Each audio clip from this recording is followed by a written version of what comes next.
मनीष सिसोदिया को कल सुबह 11 बजे सीबीआई के सामने पेश होना है। एक बार फिर से सवालों का सामना मनीष सिसोदिया को करना होगा। दिल्ली शराब घोटाले में मनीष सिसोदिया को समन किया गया है। कल सुबह 11 बजे पूछताछ के लिए बुलाया गया है। सीबीआई ने डिप्टी सीएम मनीष सिसोदिया को समन भेजा। ये इस वक्त की बड़ी खबर आपको बता दें, कल सुबह 11 बजे शराब घोटाले में मनीष सिसोदिया से पूछताछ होगी। और उसके बाद ट्वीट कर उन्होंने कहा कि मेरे घर सीबीआई की रेड में उनके हाथ कुछ नहीं लगा। कल सीबीआई दफ्तर जाऊंगा, जांच में सहयोग करूंगा। मुनीश पांडे और श्रेया चैटर्जी मेरे दो सहयोगी मेरे साथ जुड़ गए हैं, सीधा उनके पास चलेंगे ज्यादा जानकारी के लिए। मुनीश, आपके पास आते हुए ये यकीनन एक बड़ी खबर है, बड़ा डेवलपमेंट है इस पूरे मामले में कि एक बार फिर से सवालों का सामना करना होगा। सवालों में क्या लग रहा है, क्या अलग होगा इस बार? देखिए मलिका, सबसे पहले तो आखिरकार मनीष सिसोदिया की ये पूछताछ महत्वपूर्ण क्यों होने वाली है। एफआईआर में वो आरोपी नंबर 1 है। दूसरी जो सबसे बड़ी बात कही गई है पूरे एफआईआर में, उसमें साफ तौर पे ये कहा गया था कि 2 ऐसे सीबीआई को सबूत मिले थे जिसमें कि मनीष सिसोदिया के करीबियों को पैसा मिला था। एक जो मामला था उसमें उनके जो करीबी बताए जाते हैं कथित तौर पर विजय नायर, जो कि आम आदमी पार्टी के कम्युनिकेशन इंचार्ज भी हैं, उन्होंने 1 करोड़ रुपए से ज्यादा का एक बैंक ट्रांजैक्शन किया था। उसके अलावा 2 और शख्स हैं उसमें, अर्जुन पांडे और समीर महेंद्रू बहुत माने जाने शराब व्यापारी हैं। इस वक्त वो ईडी की गिरफ्त में हैं, उन्हें ईडी ने गिरफ्तार किया था। उन्होंने 2 से 4 करोड़ रुपए कैश ट्रांजैक्शन किए थे और सीबीआई का ये कहना था कि ये तो प्रारंभिक जांच में आप अपनी बात पूरी कीजिएगा, लेकिन इस बीच एक और खबर आ रही है, वो दर्शकों को बता दें कि जो समन कल भेजा गया है मनीष सिसोदिया को, उस पर अरविंद केजरीवाल ने भी प्रतिक्रिया दी है। अरविंद केजरीवाल ने भी ट्वीट किया है। सीबीआई के समन पर सीएम केजरीवाल का भी ट्वीट सामने आया है। सिसोदिया को आज का भगत सिंह बताया है अरविंद केजरीवाल ने। मुनीश जी बिल्कुल, देखिए मामला कहीं ना कहीं राजनीतिक तूल तो पिछले कई महीनों से लेता रहा है, लेकिन जहां तक सीबीआई की जांच की बात करें तो सीबीआई का ये कहना कि उनको भी पता था कि इस पूरे मामले पे राजनीतिक रंग जरूर चढ़ेगा। जिस तरह से हम देख रहे थे कि लगातार बीजेपी या आम आदमी पार्टी एक दूसरे के ऊपर आरोप लगा रहे थे। आम आदमी पार्टी कहती थी कि ये राजनीतिक रंजिश के तहत हो रहा है क्योंकि गुजरात चुनाव मनीष सिसोदिया संभाल रहे हैं, इसके लिए बीजेपी डर गई है। तो वहीं बीजेपी का ये कहना था कि जब शराब घोटाला हुआ तो उसकी जांच से जो आम आदमी पार्टी है पीछे क्यों हट रही है, और इसी वजह से सीबीआई ने फूक कर इसमें कदम रखा है। मैं बता दूं आपको कि इसके पहले जब विजय नायर को गिरफ्तार किया गया था, उसके बाद उन्होंने अभिषेक बोइनपल्ली को गिरफ्तार किया। इन दोनों ही लोगों से लगातार मनीष सिसोदिया को लेकर सवाल जवाब किए गए थे।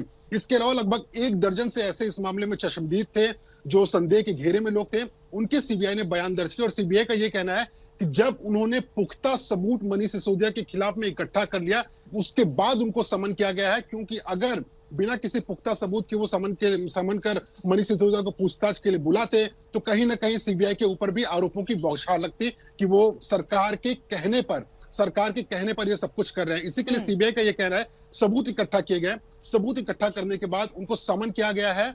कल उनको सीबीआई के दिल्ली में स्थित जो हेडक्वार्टर है उनका, वहां पर पूछताछ के लिए बुलाया जाएगा। जो सबूत हैं उससे उनका आमना सामना कराया जाएगा और आमना सामना कराने के बाद सीबीआई तय करेगी आखिर उनकी गिरफ्तारी करनी है या नहीं करनी है। अब आपने जो सवाल किया था मलिका कि आखिरकार क्या सवाल रहेंगे, देखिए इसमें 3 सबसे महत्वपूर्ण चीजें हैं। सबसे पहला, जो उनके करीबी लोग हैं, विजय नायर, समीर महेंद्रू, अर्जुन पांडे और बाकी के जो लोग हैं, उनको जो पैसा मिला था, क्या वो पैसा मनीष सिसोदिया तक पहुंचा या सरकार के किसी और आदमी तक पहुंचा। दूसरा सबसे बड़ा सवाल कि जो आबकारी नीति मनीष सिसोदिया लेकर आए थे, उनकी खुद की सरकार की एक रिपोर्ट में कहा गया था कि घाटा है। क्या इस पूरे आबकारी नीति को इस तरह से डिजाइन किया गया था ताकि इससे जो शराब के व्यापारी हैं उनको पैसा मिले और उस मुनाफे को कहीं ना कहीं जो आम आदमी पार्टी है उसको इस्तेमाल कर पाए। और तीसरा और सबसे महत्वपूर्ण जो आरोप आम आदमी पार्टी और मनीष सिसोदिया को खास करके कल इसका जवाब देना पड़ेगा कि जब उन्होंने इस पॉलिसी को लेकर आया था तो क्या उन्होंने इसको लेकर जो शराब के बड़े बड़े व्यापारी हैं उनके साथ में कोई मीटिंग की थी, और क्या उस मीटिंग में यह तय किया गया था कि जो मुनाफा होगा उसका कुछ परसेंटेज आम आदमी पार्टी को जाएगा। ये 3 बड़े आरोप हैं जिनके बिल्कुल। मनीष सिसोदिया को जवाब देने पड़ेंगे, और अगर आप वो सही जवाब नहीं दे पाते हैं तो बहुत मुमकिन है कि कल सीबीआई उनकी गिरफ्तारी भी कर सकती है। बिल्कुल, मामला वही है मुनीश, लेकिन एविडेंस और अब तक जो पूछताछ हुई है उसके आधार पर जाहिर तौर पर जो सवालों की फहरिस्त है उसमें बदलाव जरूर हुआ होगा। साथ ही दर्शकों को मैं बता दूं, अरविंद केजरीवाल ने जो ट्वीट किया है वो भी हम आपको लगातार दिखा रहे हैं। टीम आपकी अगर बात करें मुनीश, यहां से कितनी मुश्किलें अब बढ़ने वाली हैं, क्योंकि एक तरह से हम देख रहे हैं कि फोकस इलेक्शंस पर था, फोकस शिफ्ट करना पड़ेगा, क्योंकि अगर एक बार फिर पूछताछ के लिए सीबीआई ने बुलाया है तो यकीनन कोई मजबूत आधार रहा होगा।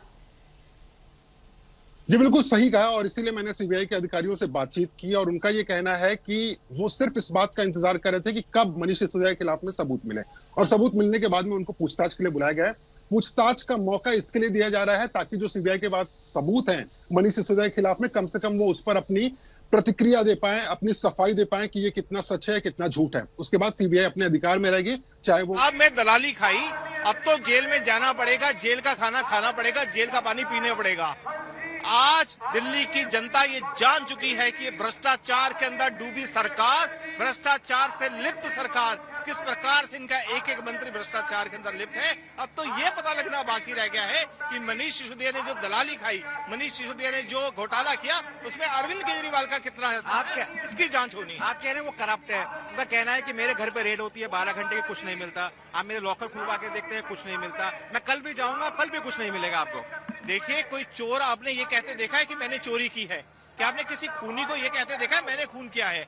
जब उनका एक कानून मंत्री, पूर्व कानून मंत्री की फर्जी डिग्री निकली थी कानून की, क्या उन्होंने माना था अरविंद केजरीवाल ने कि मेरा मंत्री की डिग्री फर्जी है?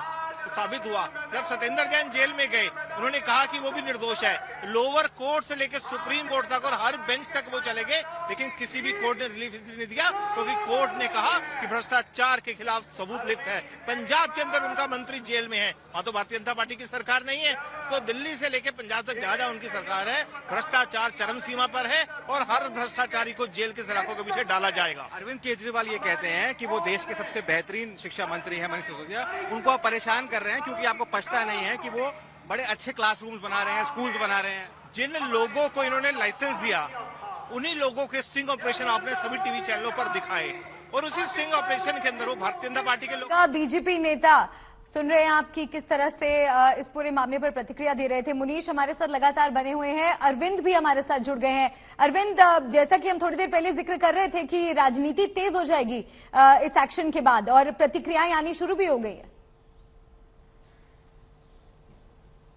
जी बिल्कुल, प्रतिक्रियाएं आने शुरू हो गई। और देखिए, जैसा मुनीस ने बताया, चूंकि करीब से सीबीआई को कवर भी कर रहे हैं और ईडी को कवर कर रहे हैं और शुरुआत से इस केस को वो देख भी रहे हैं। लेकिन आपको बताऊं, जब से इस जो दिल्ली बीजेपी है, उनका ये दावा है कि शुरुआत से उन्होंने एक्साइज पॉलिसी में जो गड़बड़ी थी उसका हवाला देते हुए लगातार विरोध किया, और जिसके बाद इस पूरे मामले की तफ्तीश हुई। जब से सीबीआई ने एफआईआर दर्ज की है और उस सीबीआई की एफआईआर में मनीष सिसोदिया आरोपी नंबर 1 है, तभी से बीजेपी और आम आदमी पार्टी के बीच एक्साइज पॉलिसी को लेकर खींचतान चलती रही है। जहां एफआईआर दर्ज होने के बाद शुरू से ही अरविंद केजरीवाल ये कह रहे हैं कि मनीष सिसोदिया को गिरफ्तार करेगी एजेंसी, बीजेपी एजेंसी का गलत इस्तेमाल कर रही है, तो वहीं बीजेपी एक के बाद एक प्रेस कॉन्फ्रेंस करके कुछ न कुछ स्टिंग ऑपरेशन सामने लाती है शराब कारोबारियों के, और कहीं न कहीं ये बताने की कोशिश की जाती है कि जो एक्साइज पॉलिसी है उसमें गड़बड़ी हुई है।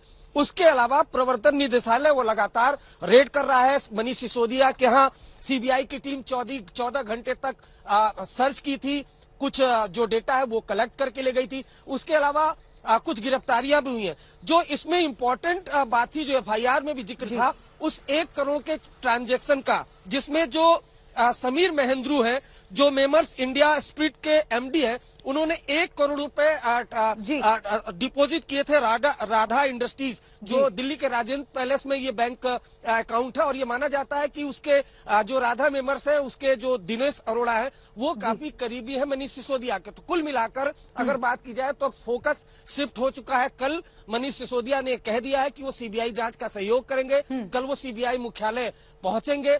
किस तरह के सवाल होंगे, किस तरह का जवाब मनीष सिसोदिया देते हैं, सब कुछ अब इसी पर डिपेंड करता है।